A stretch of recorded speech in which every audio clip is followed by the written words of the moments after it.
안녕하세요. 저는 부산 영도에 있는 더사랑 지구촌교회 조범준 목사입니다.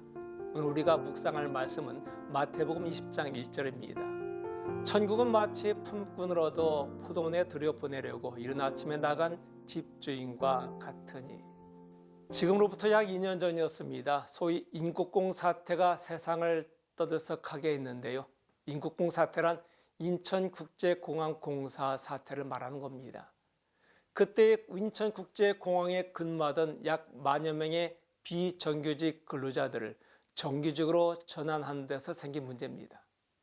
비정규직을 정규직으로 전환한다면 좋은 거 아닌가요? 하지만 이 일에 인국공 노조뿐 아니라 수많은 젊은이들이 반대하면서 사태로 번진 것입니다. 바로 공정성 문제 때문입니다. 인국공에 들어가려면 만점에 가까운 토익 점수로 고작 서류 심사를 통과할 뿐입니다.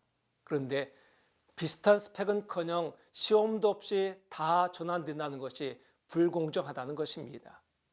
오늘 말씀은 포도원 품꾼의 비유인데요. 이 말씀 보면은 천국은 불공정한 사회라는 생각이 듭니다. 그래서 하나님의 사랑은 불공정 거래라고 제목을 붙여봤습니다. 하나님의 사랑이 무엇이 불공정한가요? 우선 사랑은 불공정 경제입니다. 경제란 최소의 투자로 최대 효과를 누려야 되는 건데, 이런 경제적 입장에서 본다면 이 집주인은 대단히 비경제적이었습니다. 우리가 회사에서 사람을 채용할 때는 실력 있는 사람을 채용하기 마련이잖아요. 그런데 이 집주인은 실력 있는 사람을 고용한 게 아니라 실력 없는 사람도 고용했습니다. 이른 아침 6시에 고용된 사람들은 분명히 실력 있는 자들이었습니다. 하지만 오후 3시가 넘도록 채용되지 못한 사람들은 분명히 실력 없는 자들입니다. 7절에서 이들이 고백한 것처럼 그들을 불러준 사람이 아무도 없었다는 겁니다. 그런데도 이 주인은 이들을 채용했습니다. 왜 그랬을까요? 포도원이 너무 커서 많은 일꾼이 필요했기 때문이 아닙니다. 일꾼에게 일터가 필요했기 때문이죠. 주인은 그들 고용할 때 능력을 보고 고용한 게 아닙니다. 대신 그들에게 능력이 되어주고 싶었던 겁니다. 그래요. 천국은 사람을 필요로 하는 곳이 아니라 사람이 필요로 하는 곳입니다. 교회는 사람을 필요로 하는 곳이 아니라 사람에게 필요한 곳이 되어야 됩니다. 두 번째, 사랑은 불공정 대우입니다.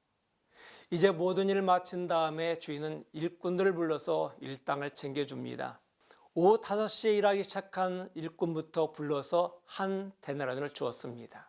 그러자 오전 6시에 채용된 사람은 12데나리온 받을 거라 계산하고 있었습니다만 똑같이 한 데나리온만 받자 화가 나서 따집니다.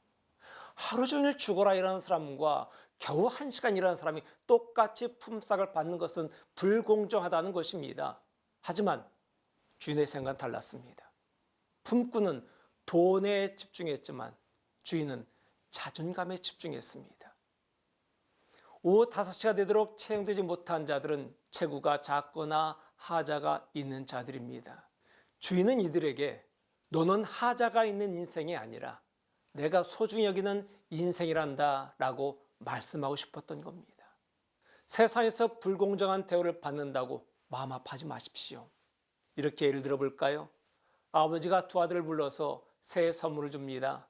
첫째에게는 1,000만 원을, 못 나가는 둘째에게는 5천만 원을 주었습니다. 그러면 아무리 잘 나가는 큰아들들 할지라도 이 불공정한 선물에 불만이 생길 수도 있습니다. 하지만 일주일 후에 두 아들을 불러 각각 100억씩의 재산을 물려줍니다. 그러면 일주일 전에 겪었던 불공정이라 생각했던 사건은 모두 묻혀지고 잊혀지는 거죠. 왜냐하면 그 후에 받은 선물이 너무 크기 때문입니다. 이 엄청난 사랑 앞에 우리가 받았던 상처가 치유되고 우리의 탄식이 탄성이 되며 억울해 설리던 그 눈물이 감격의 눈물이 되어 기쁨 가득한 삶이 되기를 바랍니다.